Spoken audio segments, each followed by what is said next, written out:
We know those cuts could have drastic effects on the Central Coast. KSBY News reporter Michael Torres shows us what that could mean for local school districts.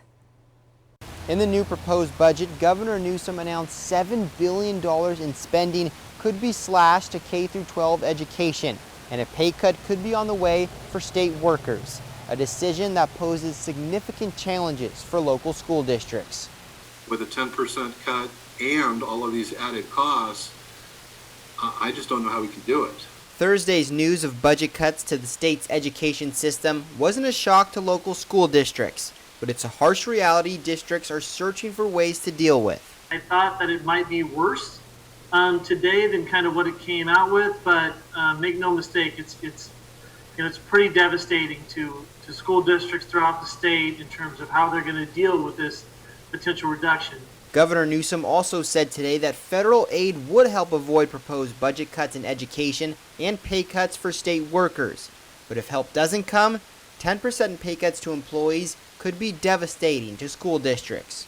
If that were the only thing we were dealing with, if we had to suffer through a temporary 10% cut with furlough days and whatnot, I'd probably be a little more optimistic and say we'll figure it out. The problem obviously is that we've already got depleted reserves, so we don't have anything as backup. When you see reductions like this, it equals the loss of jobs, right? And so I think that's the part that districts are going to have the toughest time. As school districts try to prepare for new decreases in funding, Paso Robles Unified Superintendent Kurt DeBose says he's unsure what a return to school could even look like if social distancing guidelines are required inside the classroom. Biggest problem, though, is if we are told that we are to reopen school, but with 6-foot social distancing. I just don't know how that's going to work and how I could look at parents and say, we can enforce that. Both the Paso Robles and San Luis Coastal Unified School Districts plan to go in front of its boards around June with updated budgets for the upcoming school year.